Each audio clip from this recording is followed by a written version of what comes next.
लेकिन एक समझना चाहिए हमें सभी ने, बाबा साहब तो अकेले थे।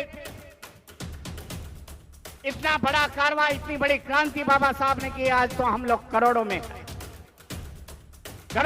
पढ़े लिखे हैं। निर्णायक भूमि में आना चाहिए कि बाबा साहब की क्रांति हम लोग आगे निकल के लेके जाएंगे। ये इस देश में जो नेशनल हेरिटेज है, इंटरनेशनल हेरिटेज है, हमारे चैत्य है, गुफा है, स्तूपे है, पूरे दुनिया में नहीं देखेंगे लेकिन भारत में अपने को देखने को मिलेंगे। आज कई लोगों का उस पर कब्जा है। भारतीय बौद्ध महासभा उस पर काम कर रही है। हमें वो छुड़ाना पड़ेगा उनके कब्जे से, होने वाले एनक्रोचमेंट से।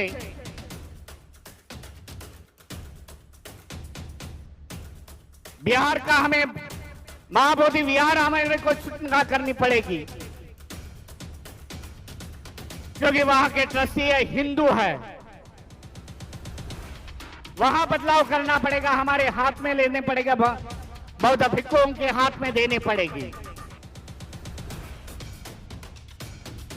इसके लिए निर्णायक ताकत इस देश में खड़ी होनी मैं जरूरी समझता हूं। आज समय आ चुका, हमें दूसरों को बताना पड़ेगा कि 1200 साल यहां बौद्ध राजों ने राज्य किया है। यहां की व्यवस्था, यहां के इतिहासकार कभी बताएंगे नहीं। मां करुणी तथागत भगवान गौतम बुद्ध, विश्व रत्न, बौद्धिसत्व संविधानकार, आधुनिक भारत के निर्माता डॉक्टर बाबा साहेब अंबेडकर, महात्मा ज्योतिबा फुले, सावित्रीबाई फुले, बहुजनों के सभी महापुरुषों को विनम्र अभिवादन करता हूं। इस धम्मपीठ पर आसीन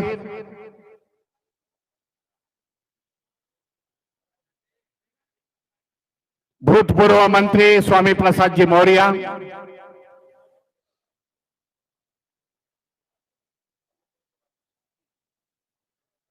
सभी मान्यवर,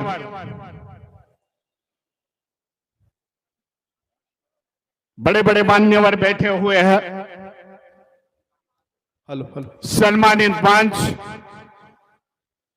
आदरणीय भीमराव जी, एक मिनट। गाड़ी एक बीच में फंसी हुई है, स्विफ्ट डिजायर है, 3455 नंबर है उसका, झगड़े की नौबत है। आप उसको आगे पीछे कर लीजिए। लोग जाना चाह रहे हैं, कुछ लोग आना चाह रहे हैं, रास्ते में फंसी है। मैदान छोटा है, लोग ज्यादा हैं, गाड़ी हटा लीजिए। जी भीमराव जी।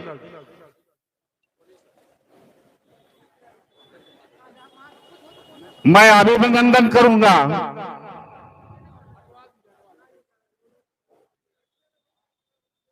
पूज्य महंते जी,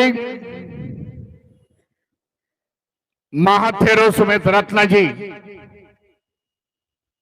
जिन्होंने इस धम्म सम्मेलन का आयोजन किया। मैं अभिनंदन करना चाहता हूं आप सभी का। एक धम्म की ताकत इस मंच पर से, इस मैदान में दिखाई और बता दिया हम 1% हो गए, पर इस देश में राज कर सकते हैं। बनते जी आज सभी को जगाने का काम कर रहे हैं, इसके लिए अभिनंदन करना चाहता हूं।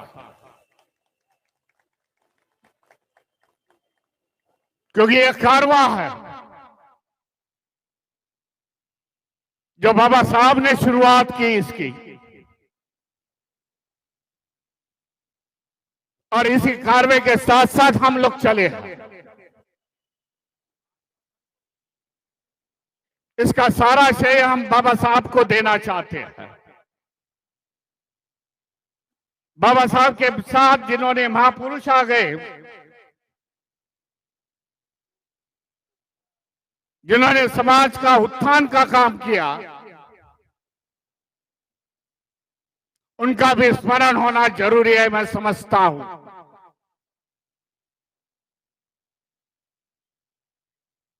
ये बाबा साहब की क्रांति का देन है। बाबा साहब ने समाज में क्रांति की जो 1927 में बाबा साहब की सामाजिक क्रांति महाराष्ट्र से चलती है। महड़ के 14 तालाब से और आखिरी क्रांति समाप्ति होती है 14 अक्टूबर 1956 में, जहां बाबा साहब धम्म क्रांति करते हैं। जो क्रांति का सर्कल था बाबा साहब का, कि उनकी जीवनी की आखिरी क्रांति थी, वो क्रांति का सर्कल पूरा होके वो धम्म चक्र बन रहा है और देश में राज कर रहा है। इसके लिए बाबा साहब के साथ साथ, विचारों के साथ साथ हमें चलना चाहिए। समाज की शुरुआत हुई थी 0 से, 0 से। आज 68 बरस के बाद हम लोग आज शिखर तक पहुंच गए। ये बाबा साहब की देन है, जो बाबा साहब के विचारों के साथ चले। 1956 के साथ बाबा साहब ने दिया हुआ बौद्ध धम्म भगवान गौतम बुद्ध के विचारों पे चले, आज देश में आगे निकल चले। जो नहीं आए बाबा साहब के क्रांति में, हमारे समाज के बांधव, उनको आज प्रयास है कि वो क्रांति में लेके आने का। इसके लिए ऐसे प्रोग्राम के आयोजन की जाती है। हम किसी की आलोचना नहीं करते। हमारे पुरखों को किसी ने क्या किया उसकी हम लोग आलोचना नहीं करते। बाबा साहब ने देखिए 1956 के बाद किसी धर्म की आलोचना नहीं की।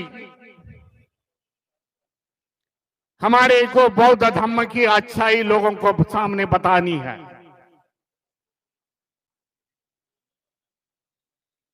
धर्म का समतावाद बताना है, करुणा बताना है, भाईचारा बताना है। जो आज दुनिया के 17-18 बौद्ध कंट्री है, देश है, जिन्होंने बुद्धवाणी, बुद्ध के विचार अपनाए हैं, आज वो आगे निकल गए, हमारे से काफी आगे निकल गए। जापान का उदाहरण है, चाइना का उदाहरण है, कोरिया है। लेकिन यह भारत भूमि भगवान बुद्ध की जन्मभूमि और कर्मभूमि है। आज हम पिछड़े हैं, देश पिछड़ा है।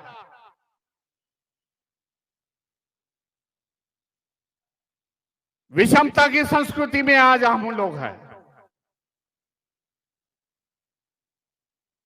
ऊंच नीच की भाषा हम लोग करते हैं।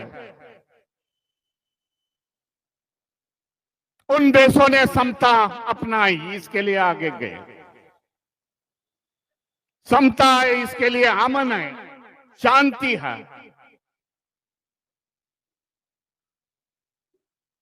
इसलिए हमारे को देश की प्रतिमा बदलनी पड़ेगी। विषमतावादी संस्कृति में हमें समतावादी संस्कृति लानी पड़ेगी। और इसके लिए देश में बौद्ध धर्म का प्रचार और प्रसार होना जरूरी मैं समझता हूं। बौद्ध धर्म का महान इतिहास है इस देश का। हमें जान के लेना पड़ेगा बौद्ध धर्म का इतिहास क्या। हमें दूसरों को बताना पड़ेगा कि 1200 साल यहां बौद्ध राजों ने राज्य किया है। यहां की व्यवस्था, यहां के इतिहासकार कभी बताएंगे नहीं, लेकिन 1200 साल यहां बौद्ध राज्यों ने राज्य किया है। वो देश का सुवर्ण समय था, सुवर्ण काल था। 19 बौद्ध यूनिवर्सिटीज देश में थी। तक्षशिला थी, नालंदा थी, सांची थी, वैभवी थी। ऐसी 19 यूनिवर्सिटीज देश में थी। दुनिया भर से पढ़ने के लिए लोग आते थे। जब पूरे दुनिया में शिक्षण का अंधकार था, तब देश आगे था। यह हमारा इतिहास है। आज भी हमारे पुरखों ने जो निर्मित की है इस देश में, जो नेशनल हेरिटेज है, इंटरनेशनल हेरिटेज है, हमारे चैत्य है, गुफा है, स्तूपे है, पूरे दुनिया में नहीं देखेंगे, लेकिन भारत में आपने को देखने को मिलेंगे। आज कई लोगों का उस पर कब्जा है। भारतीय बौद्ध महासभा उस पर काम कर रही है।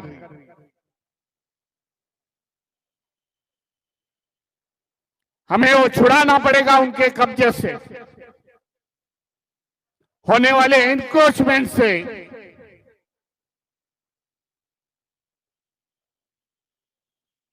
बिहार का हमें महाबोधि विहार हमें को चुनाव करनी पड़ेगी, क्योंकि वहां के ट्रस्टी हिंदू है। वहां बदलाव करना पड़ेगा, हमारे हाथ में लेने पड़ेगा, बौद्ध भिक्षुओं के हाथ में देने पड़ेगी। इसके लिए निर्णायक ताकत इस देश में खड़ी होनी मैं जरूरी समझता हूं। आज समय आ चुका, जो बाबा साहब ने निर्मित की हुई संस्था है,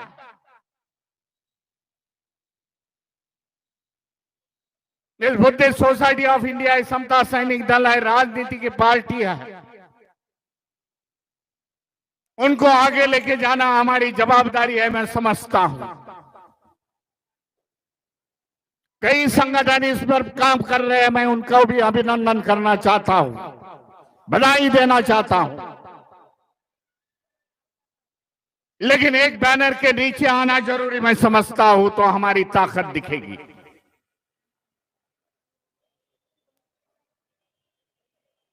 इस देश में जो माहौल है,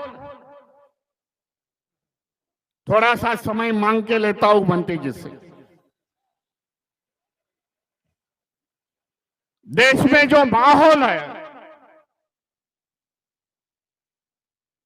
जो विचारसरणी के लोग बैठे हुए हैं, और केंद्र में और स्टेट में, यही विचारसरणी के लोग जब बाबा साहब हयात थे, जिंदा थे, यही लोगों ने बाबा साहब को विरोध किया।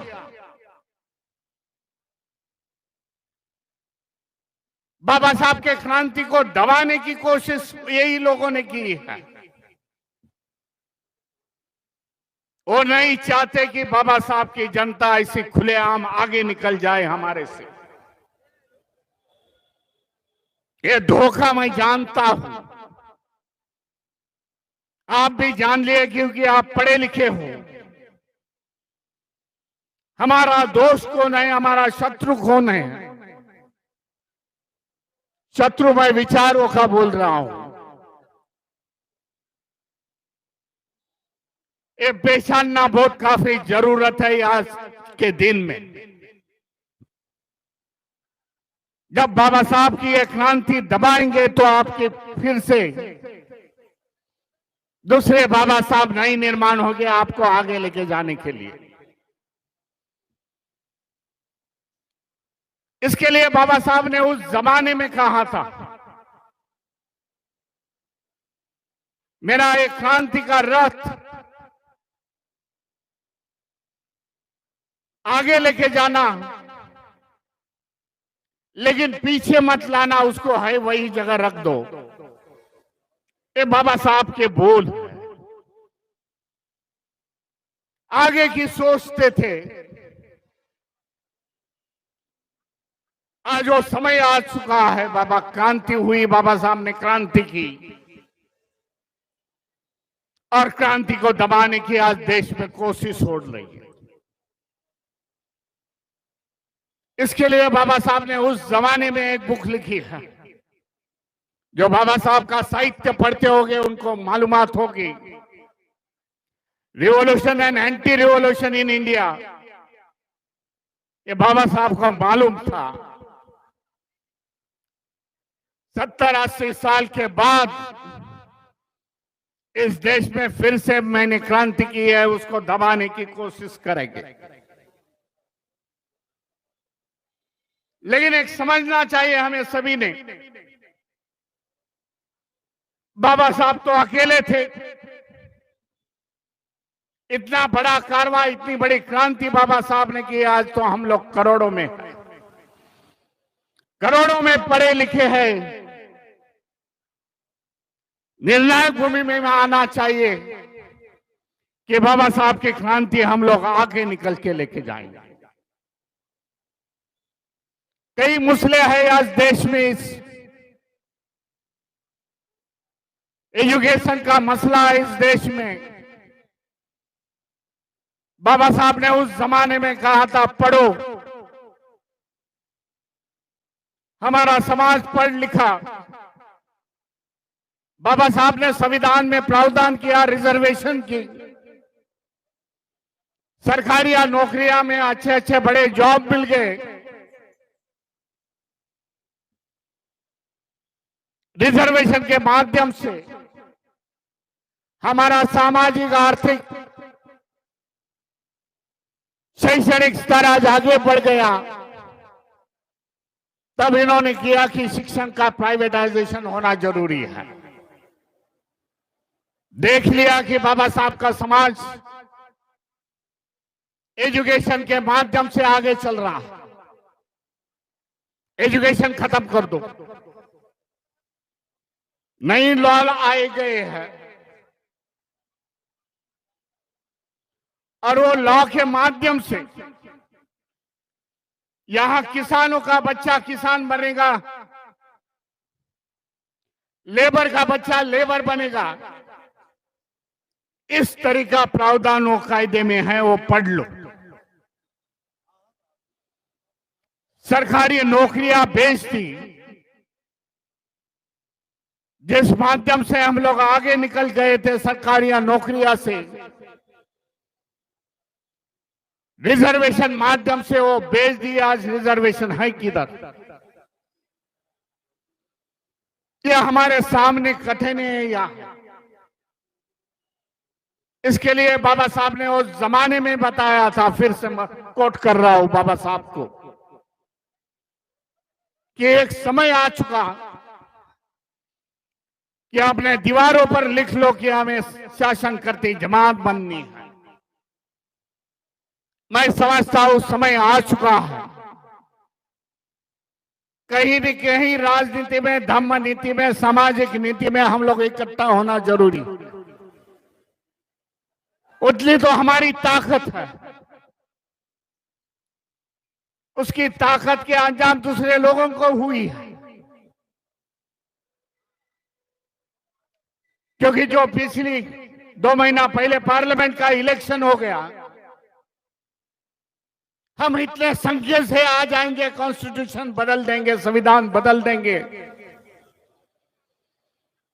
इस प्रकार की वार्ता कर रहे थे उनके संसद, उनके नेता जन। बाबा साहब को मानने वाली जनता पूरे देश की इकट्ठा आ गई। बहुजन समाज इकट्ठा आ गया, ओबीसी इकट्ठा आ गया, आदिवासी आ गए, माइनॉरिटीज आ गए। बोले जो मिला है वो बाबा साहब के संविधान से मिला है, अनचुनना चाहते हैं, खत्म करना चाहते हैं, सब जन इकट्ठा आ गए। जो गठबंधन खड़ा हुआ उससे वोटिंग दे दी। इसके लिए मुझे लगता है मैं दिल्ली के कौन से मंच से बात की थी, भाई गठबंधन नहीं जीता तो बाबा साहब की जनता जीती, बाबा साहब का संविधान जीता है और उन्होंने सबक सिखाया है जिसको बदलने की बात करते हैं उस लोग को।